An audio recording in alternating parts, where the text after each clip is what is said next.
Howdy, Gosha here. In my work, I meet many of people who are already on the self-care journey, and I see so many mistakes that they do. Before they join even working with me, they have already practiced some self-care routine or spirituality, maybe like yourself, and they've been making tons and tons of mistakes. And sometimes, opposed to making themselves feel better and healed and balanced, they were actually doing the opposite. And this is what really made me want to create this video for you. In this video, I'm planning to talk about 5 mistakes that I often see, and throughout this video I'm going to be explaining and talking through how these can be changed and tweaks if they resonate with you. This is so that you actually make the most of the time and the tools that you're already applying, and this is so that you actually create the results and reap the benefits and outcomes that you always intended to get out of doing these things. And if you're watching this video, that means there is a high chance you're actually doing some of those practices, for what I wanted to congratulate you, because you're doing already more than an average person is doing for themselves to improve your life, to make yourself feel better in your mind and in your skin, to feel more balanced and peaceful. And even if you're doing some of those mistakes that I will mention, give yourself a credit for the effort, for showing up. Because with the small tweaks I give you, you can completely elevate your experience and boost your practice so that you get to another level and get better results pretty soon. Even if you don't see yourself in some of those tips, they will make you see the way you apply yourself in your self-care routine in a completely different way. It doesn't matter as much what you do, but how you do it. This theme will weave through the whole thing, because people who come and have worked with me, they apply techniques, modalities and tools of self-care, of mind, body and soul healing, but unconsciously they're doing them in the way that kind of sabotages the outcome that they want to get. So I'm going to count down the mistakes from number 5. Number 5 is doing, for example, yoga or some kind of physical routine or exercises in the way that is conflicting with the outcome you want to get out of this. I gave yoga as a really good example, but if you do Pilates or something else, see how this rule applies. I will give you an example based on my own example, because I really messed it up in the past. When I started practicing yoga and I taught yoga to myself, I used YouTube to learn yoga because I wanted to do it on my own, in my own space, all alone.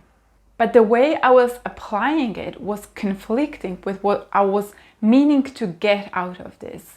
My goal was to become more peaceful, become more flexible, become more balanced, become more in tune with myself and in touch with my body. And because my tendency before starting this was like this go and hyperachiever and competitive and perfectionistic, well, I was applying these tendencies to the yoga that was supposed to give me something completely opposite. I was trying to push myself to do the yoga poses in a perfect way. I was just starting out, and even if you're not starting, we always want to make them perfect and make ourselves to look in a specific way so that it resembles maybe the teacher or someone on the photo that you saw performing this actual asana. And another thing what I was doing, I was trying to force my body to do the things that it was not prepared to do at this time. On another note, you could be choosing a physical exercise that is not going to balance your constitution. And this is what you want to achieve in any practice that you create. So for example, like I explained, if you have a tendency to become overactive, tend to go to your head, tend to be competitive and overly ambitious, then you might want to go for something soothing, slowing, calming down. And maybe if you are naturally a person who is procrastinating, who is kind of avoidant personality and is very slow already, that takes a long time to do anything, then you might want to engage in physical practices that will pump up your blood, that will engage your whole mind body, that will stimulate you to action and improve your circulation. So you want to seek that balance in your life and find something that works for you and give you joy.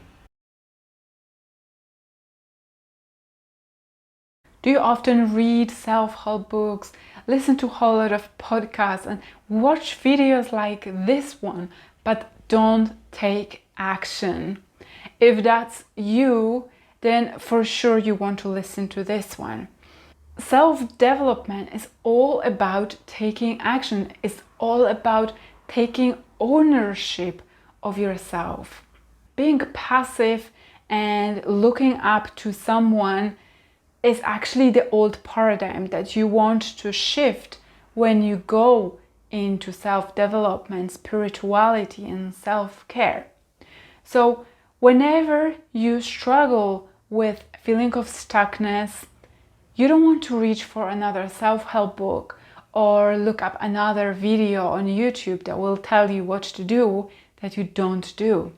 You actually want to collect all the things from your information, from your knowledge already, and go and do it.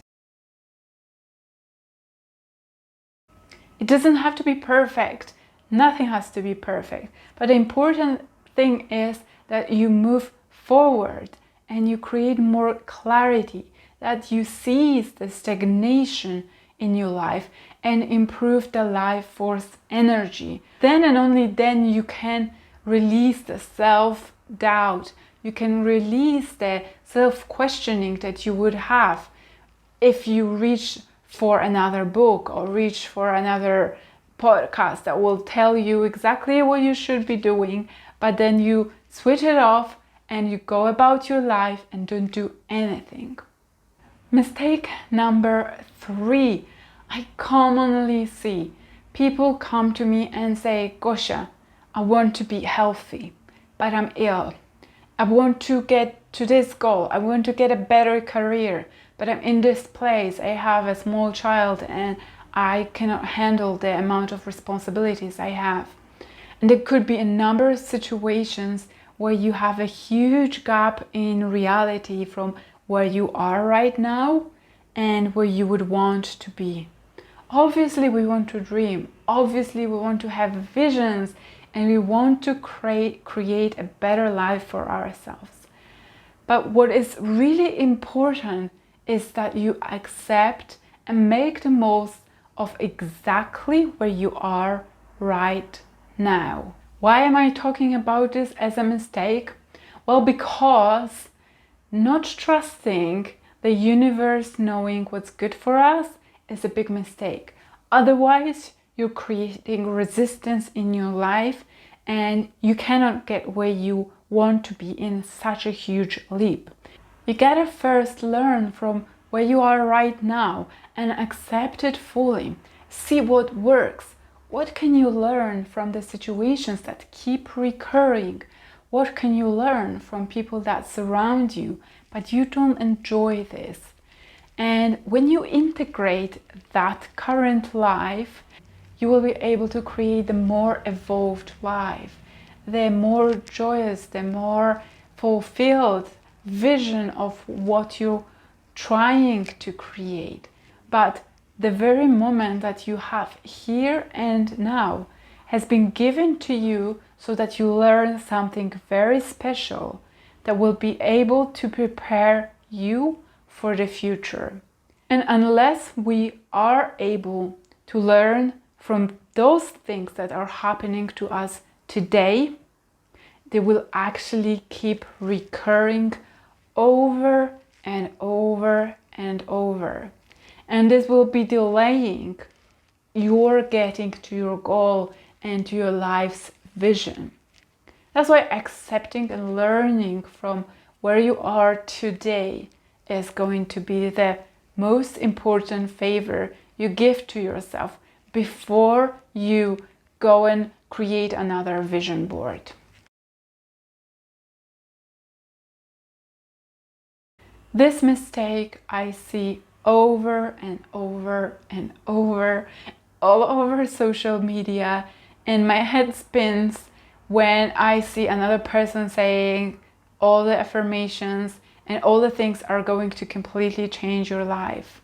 False positivity is actually more damaging than you can even think.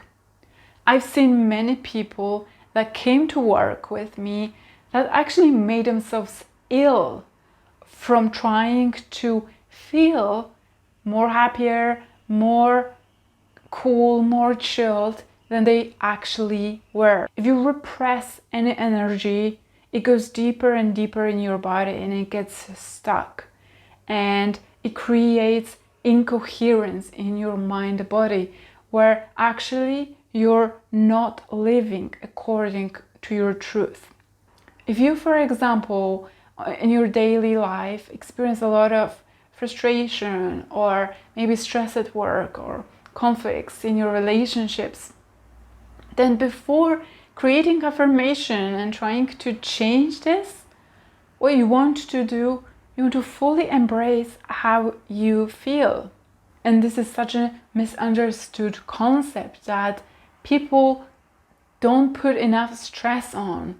You have to first be able to accept your feelings as they are, the rawest, the most intense, the most negative emotions, and you yourself having them before you can be joyful, before you can affirm, before you create mantras and try to vibe higher.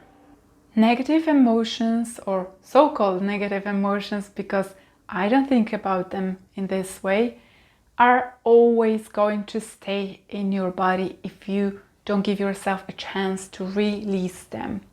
You have to release them to clear the way for creating more positive, more joyous, high vibrating emotions that you want to achieve.